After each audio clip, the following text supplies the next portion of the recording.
All right. Welcome to a Maize and Brew six-pack. I am Jared Stormer of maizeandbrew.com. With me, as always, my hetero life mate, Andy Bailey, here to talk about the Arkansas State matchup. Talk about really, arguably, Andy, maybe the most important get-right game of the last 5 years. Is that fair to say? That's what it's feeling like, man. I'd say the only one that's in competition was it Michigan, Indiana, following Michigan State 3 years ago in 21, like feeling just really deflated after everything they've built up, but it's the same kind of energy.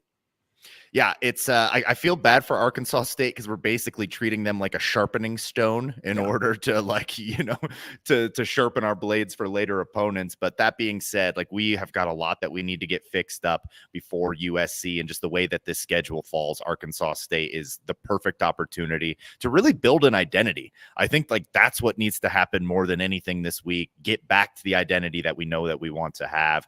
Get back to running the damn ball. I can imagine that we're going to see a lot more of that this week against an Arkansas State team that it has struggled in the past when they jump up in competition like this, but not a total pushover, this Arkansas State team. No, kind of a surging team. They bring back a lot of talent from last year. They're 2-0 right now, so they have some momentum going their direction. Their main star is quarterback Jalen Rayner. He was leading passer and Sun Belt Freshman of the Year last year, and Sun Belt's a good conference, good for a group of five. Top two rushers, top two receivers, a veteran offensive line. So it's a nice test because like it's a team that Michigan should be able to handle emphatically. But it's also like if you come in here screwing around and feeling sorry for yourself, Arkansas State's going to give you a game. Yeah, I don't know if the Sun Belt's a good conference. It's a fun little conference. It's a cute little conference. It gave us Josiah Stewart. It sure did, and we appreciate you every day for that. Yeah, this is a game where you should win it. Like, we win this game 99 out of 100 times. Really, you just can't let Texas beat you twice. You can't be down on yourself, start thinking that your season's over because you lost an out-of-conference game to a team that's, like, more similar to what you were last year. Like, that team should be locked and loaded. So, time to reset, get right against an Arkansas State team. You mentioned their quarterback, Jalen Rayner, completing 57% of his passes, 3 touchdowns, 2 interceptions. Not really inspiring, but that's kind of how they want to move the ball. They want this to happen through the air. And then I forget the name of the receiver who had a huge week 1. Do you got it there in front of you? It was either Corey Rucker or Courtney Jackson. It was Rucker. Rucker had a huge week 1. He had like a $170 and a touchdown, something like that. So that connection is something to watch out for. The good news is that Will Johnson exists. He'll be back there, one of the few standouts on defense against Texas. So I expect him to be locked in. And Jair Hill, this is a big bounce back game for him defending that passing attack. Yeah, so we know we have Will Johnson. Had him last week. Didn't really make much of a difference. So we need everybody else to really just raise their level to match that. And you're going to see pretty much Texas's game plan or Georgia's game plan from 2021 just every week now. It's going to be short passes. It's going to be trying to take advantage of you side to side. You're going to see a lot of tempo in this one. And Arkansas State does not care about ball control. They were number 131 in time of possession last year. They just simply don't care. They're going to run their offense. They're going to move as lightning fast as possible. And they're going to try to tire out this Michigan defense so their overmatched offensive line can start imposing their will late in the game. Yeah, I like your point about ball control there because give me a conservative number. How many times would you like to see Michigan run the ball in this game? Because I'm thinking if I don't see at least like 35 runs, I'm going to lose myself. I'm going to maybe just start headbutting car windshields over at the Costco parking lot. I want 40, to be honest. Like, all things considered, I just run the damn ball over and over again. Just like you talked about at the top, like this game is really about developing and finding your identity. And it starts in the trenches. We heard it on this week on a bunch of podcasts from Sharon Moore and offensive coordinator Kurt Campbell. But by God, it's time to see it. So I don't want to look ahead to USC too much, but this, like, as we're mentioning, is this enough time to gain an identity? So that'll be week 4. We're up against USC. So, I mean, obviously throwing Texas in there. I do think if you want to look at one of the positives for having that Texas game so early is like, you know exactly where you're at and you can really start to ratchet down on improvement and like focus in on the things that need to get improved. There's no mistaking now, like where we're at as a team and like what we're ready to compete with. So there is like a little bit of a benefit there. You can't really be believing too much in your own stuff when you see yourself get throttled by a Texas team like that. But is this enough time, just this 1 week of Arkansas State? So, I mean, technically it's 2 weeks of practice. Is that enough time to establish an identity in your opinion? We're sure as hell going to find out. I mean, it just starts with this game, man. It starts with running the football. It starts with playing good defense and ball control. And just seeing that and having this team execute at a high level, regardless of who the opponent is going to give them the confidence that it is enough time to be able to right the ship in 2 weeks. Yeah, good point. We're definitely going to figure it out one way or another. So, what would you imagine that we see a lot of in this game? We've both said we imagine a lot of running the ball. I'm also imagining Davis Warren under center for almost all of this game outside of maybe a few orgy looks. I think so. I think that's the way you have to do it. You got to keep developing reps. Devin Gardner talked about that earlier this week. Like, he just needs reps, and you see it. He made some really good throws in the Texas game, made some bad ones, but like, just give him that experience. Let him keep getting the reps, and against lesser competition, that way he's going to build his confidence in this game and prepare for those steps up. Like, he's seen arguably the best team he's going to play all year. And now he can learn from that. And I just think we're really going to start seeing dividends. And I think he starts to build that brick by brick against Arkansas State. Yeah, I agree. Unsurprisingly, like I think at this point, you probably just play him a lot. He needs the reps. He got better in that Texas game. Yeah. And what was we were talking on the Out of the Blue podcast, and even more just kind of off air about Jake Rudock early in his career at Michigan, and then what he did like towards the end of that season as Jake Rudock got more comfortable in that offense and just got the reps. So I think that these reps will be incredibly important for Davis Warren. Now, if you can get up huge in this game, absolutely. Like, let's give Orgy a drive. Let's give Jaden. This would be the one of the last few times that you might be able to think about getting Jaden Davis in there, you know, because I mean, he does have that red shirt. You can play him 4 games, but the schedule doesn't necessarily allow for a lot of that. So if you get up big, this would be an opportunity to see those other guys. But I think above all else, those reps are going to be crucial for Davis Warren and for these receivers. That's a great point at the end there. Yeah, the pass catchers, they can really, I mean, we saw a little bit of the chemistry being developed with Samaj Morgan against Texas, but now you want to see a true either wide receiver one emerge. You want to see the group step up. You're going to see some Tyler Morris, some Peyton O'Leary, guys out there like that. You really want to see Colston Loveland just get his confidence back. Like, Man. it's, I can't imagine like having that bad taste in your mouth all week. I mean, I'm sure these guys are just foaming at the mouth, ready to get back out there. Like, I'm so happy there wasn't a bye week or anything in between, but like, you still have to wait 7 days to get back after it. Coaches were telling anecdotes about Loveland being the first guy in there the next day, just watching film of him fumbling the football. So it's like, you know, he just wants to come out here and just impose his will. Yeah, having Vietnam era flashbacks about fumbling away the game. Man, we were talking about it on Out of the Blue that Loveland is having the most bizarre season because the numbers are like pretty elite and like going to put up like 1,000-yard receiving season as a tight end.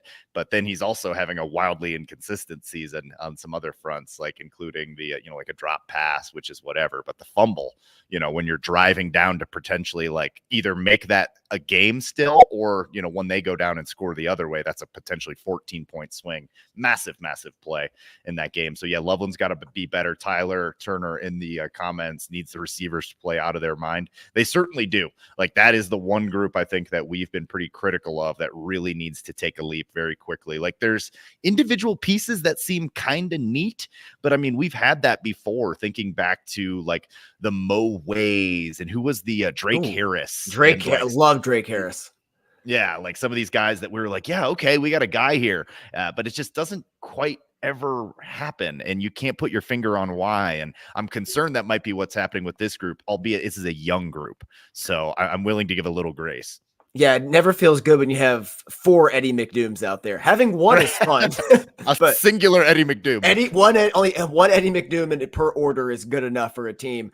But I think all of this, man, everything we're talking about, though, goes back to the line of scrimmage. Like, the offensive line. Like, if they can run the football, that's going to open up the play action. Now, Kirk Campbell has to call the play action. That would be delightful to see. We can talk about the play calling later. But if they can get the run game going and then demonstrate some competence in pass pro, whether that's communication or just technical proficiency in the position, everything else is going to get a lot easier. It's going to get easier for the receivers because they're going to have more time to get open. It's going to get easier for Davis Warren because he's not going to have to look down at the rush and run for his life at times. So I think my eyes will be there every snap to see where the play develops. Yeah, you could make an argument too that this is more important than the quarterbacks getting reps, like these Yeah. linemen getting reps and working together as a unit. Whether if you're going to make a change from Evan Link, you probably want to do that earlier in the season. So, like, you probably want to do that, or if you want to make a change from any of these guys, it goes Yeah. for any of these guys. You'd probably want to do that earlier in the season for that very reason, so you can start to get reps as a unit.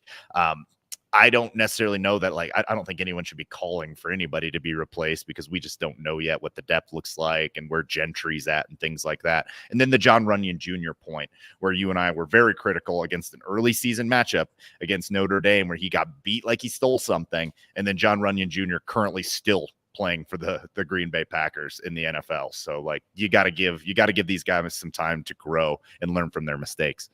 Especially when there's so many moving pieces. Like, it's just, they all have to gel together. It's not just one guy figuring out why the other four are in sync. Everyone has to do it together. And it may seem like we're talking a lot about Michigan on this Arkansas State preview, and that's intentional because this game has everything to do with Michigan just fixing things than the opponent. The opponent is nameless and faceless as far as this team should be concerned. It should be, they should just be thinking about Texas.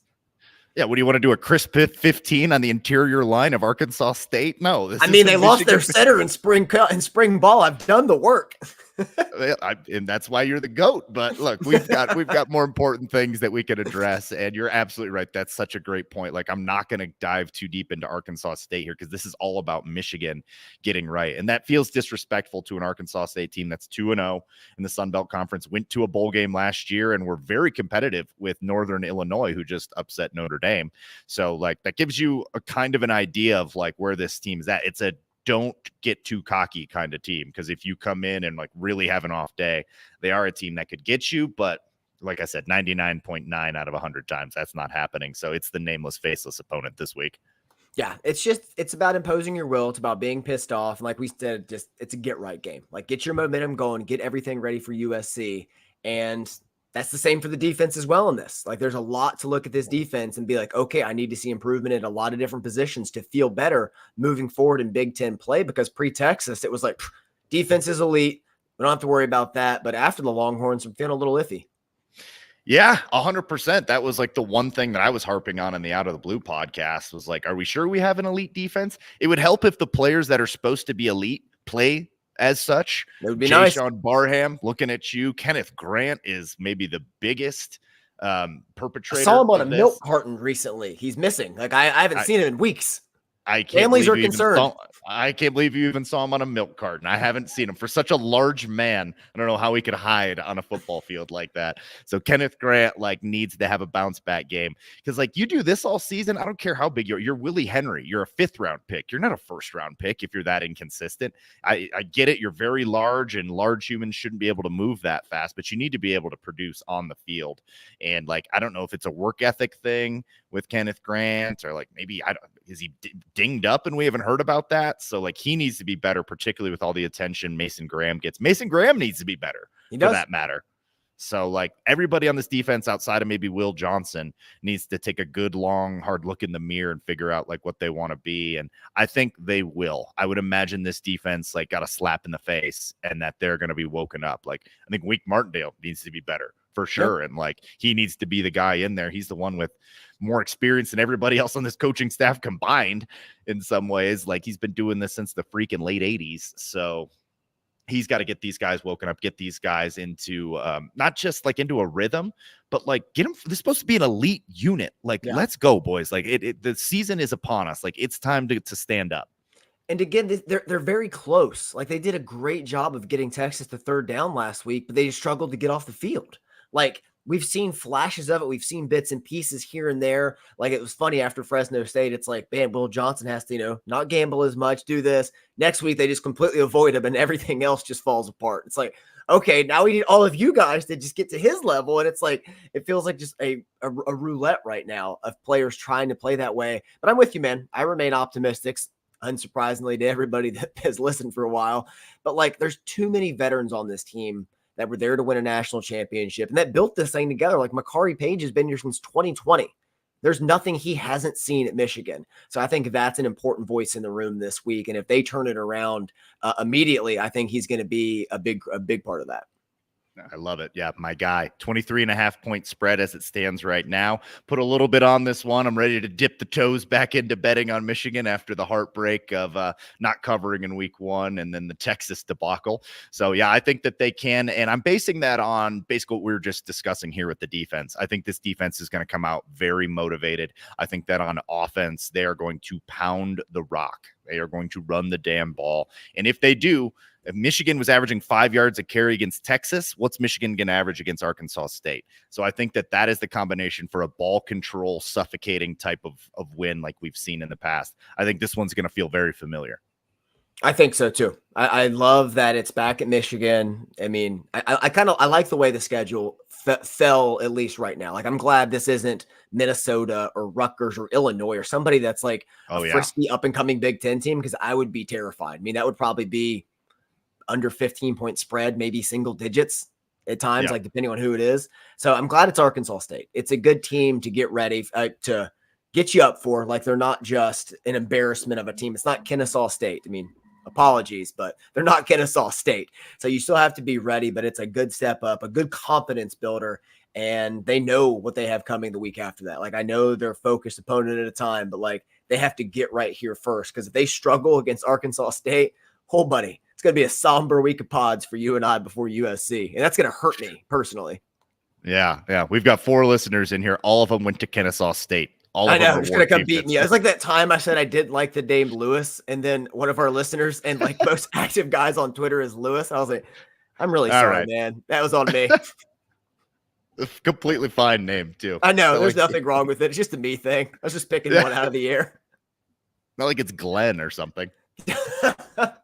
Everyone here is also named Glenn.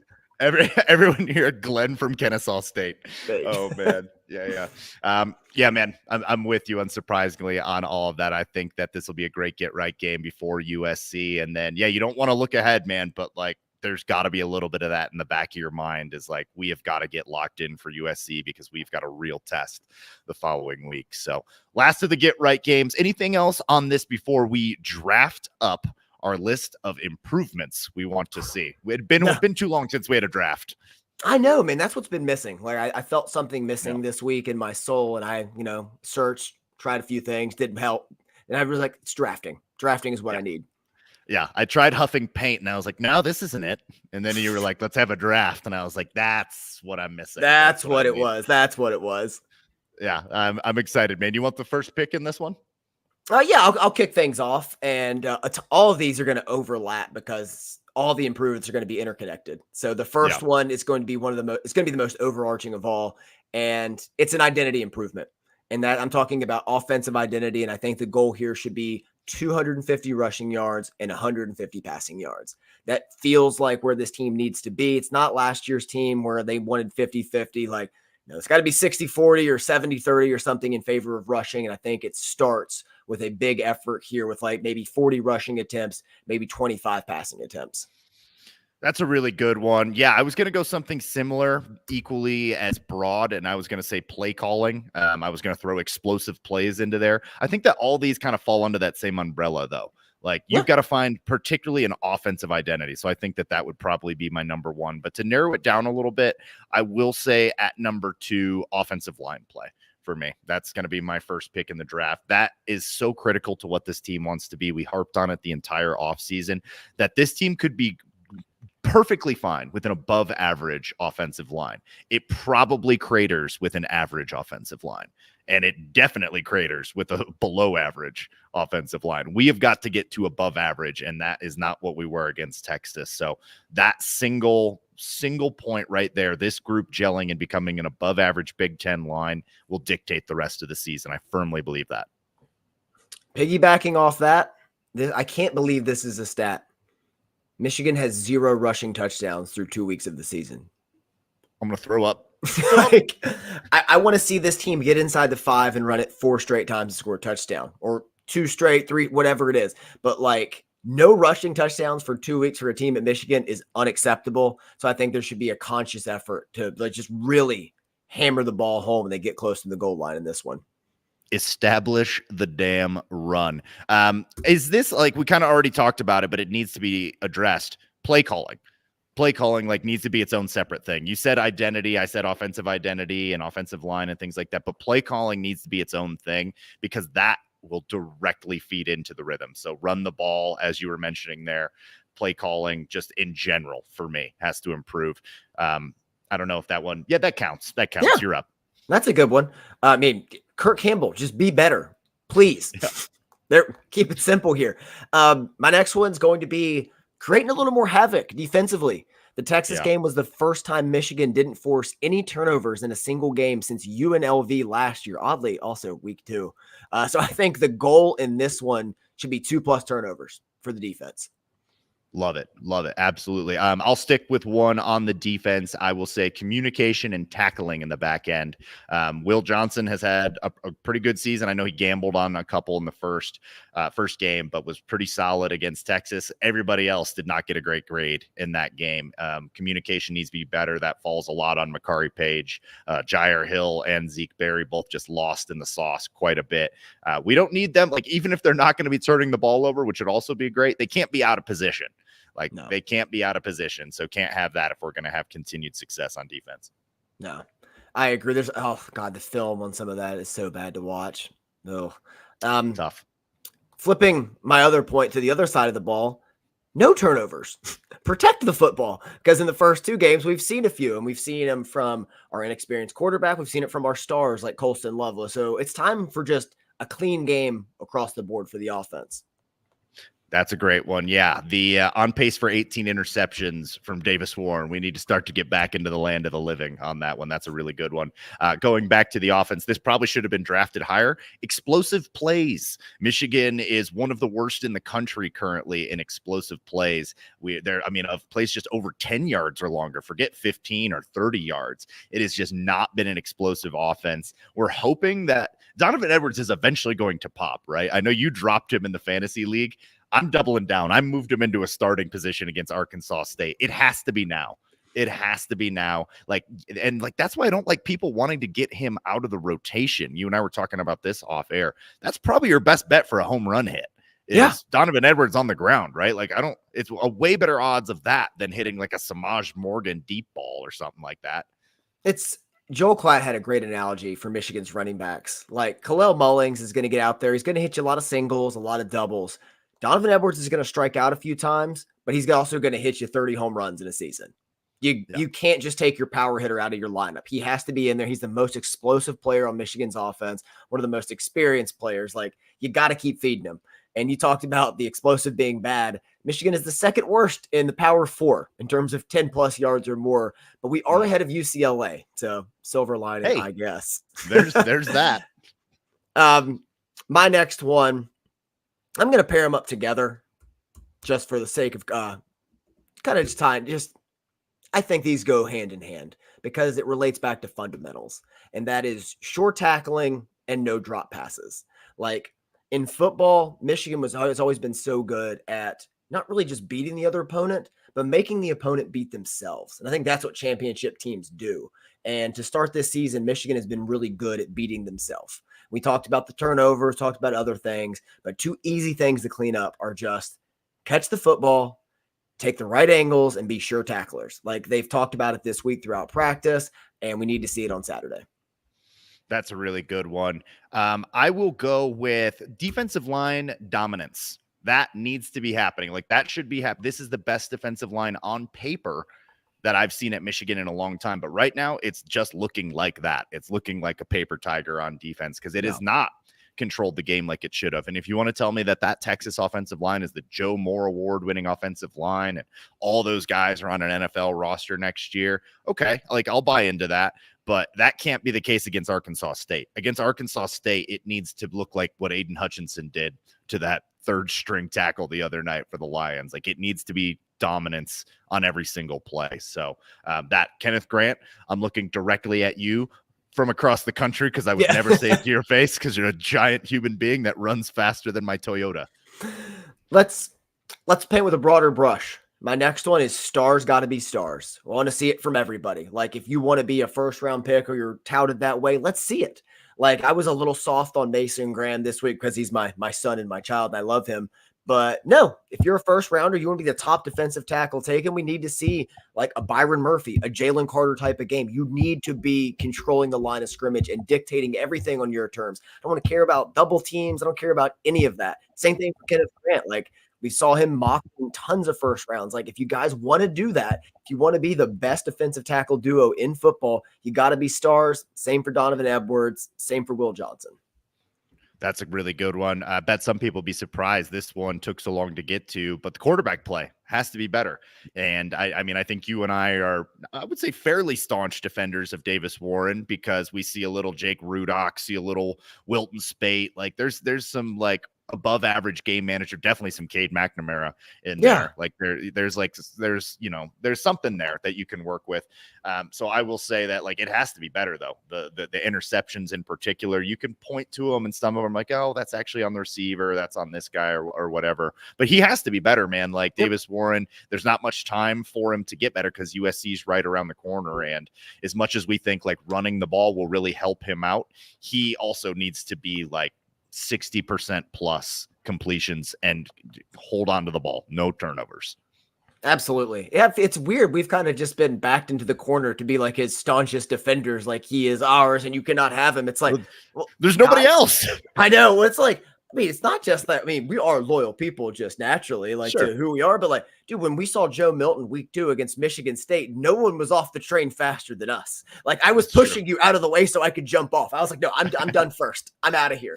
I can't do this. So it's like, we understand what it takes, especially for a first year starter. And I mean, last year you and I were defending Kyle McCord even after the Michigan game, and you see what happens. Pretty good for that. Looking pretty good now. My last one on here. Tommy Doman. Good one. I almost bought your jersey at one point. Like I had so much Tommy Doman stock. It is burning a hole in my pocket. My wife tells me to sell it. I'm holding on to the last few shares. Like it's time. I mean, I hope I don't see you this game. Let's put it that way. But like, if you're out there, I need 45 plus on all punts. If not 45 plus, I need inside the 5. If I went to a Michigan game this year and I saw a man wearing a Doman jersey that wasn't his brother or like direct relative, you would know it was me. Yeah. Everything all right at home, man? Doing okay? I can Doman jersey? Hang it up with my Zoltan Mesko jersey. No, that's sick. Zoltan Mesko. That's an elite name. Tommy Doman, yeah. He's got to be better, man. Like we thought that we had something with it. We were calling him the weapon. He had nicknames. You were about to buy his jersey for God's sakes. And it's been pretty uninspiring. And yeah, unfortunately, we've needed that. Needed him against Texas and didn't really show up. So that's a really good one. I don't really have any more. I think that we about cover. Oh, Wink Martindale, I guess would be my last one. I know you were kind of saying like you actually liked what he did a lot in that game, but there wasn't some great execution. That may be the case. He still has to be better though. Like that still has to be better. Yeah, absolutely. So that's the last one. But honestly, dude, double down. Sharon Moore. Sharon Moore too. It's your team, man. It's your program now. What's the quote? Remember the Titans? Like I've never seen an assistant coach's name in the paper for losing a game. Like I mean, we do now, but like it falls on his shoulders, man. He's the head person here. He's got to take the brunt of it. Jim Harbaugh's not coming back to save you. Like this is your team, your program. How are they going to respond? Because that's going to be a direct reflection of Sharon Moore in this game.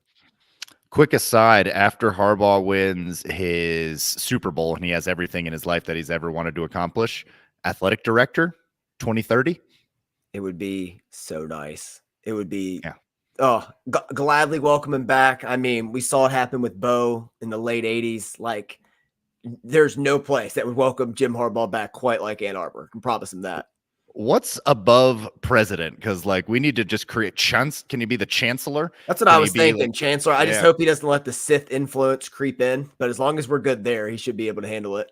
Yeah, I'm with you on that one. All right, brother. Let's get your score predictions and players of the game. Okay, I think this is and I've been all over the place. I think earlier this week I was mad when Vaughn asked for our predictions. I was like 45-0. I was like, we're gonna beat the hell out of this team. And to back it up, I mean, what was in the last 3 games against Power 4 opponents, Arkansas State's been outscored. What was it, 170-15? So it's been outrageous. Last year they lost 73-0 to Oklahoma. A lot of pieces are back from that team. I do think it's going to be a dominant game, maybe not quite to that level. So give me Michigan 38-3. Players of the game, it's Dono game. He's going over 100 in this one. He has to. Like, it's time to just get back after it on the ground in this one. Pound the rock on defense. I'm going to go out on a limb here. Maybe he's been listening to the podcast. Kenneth Grant. Ooh. Take over the game. Let's see it. Like, this is, no player has been more underwhelming on this Michigan team compared to the expectations than Kenneth Grant. So it's time. A very thick limb with Kenneth Grant there. Yes. a sturdy limb. Some would say another tree. Yeah, more trunkish than limbish.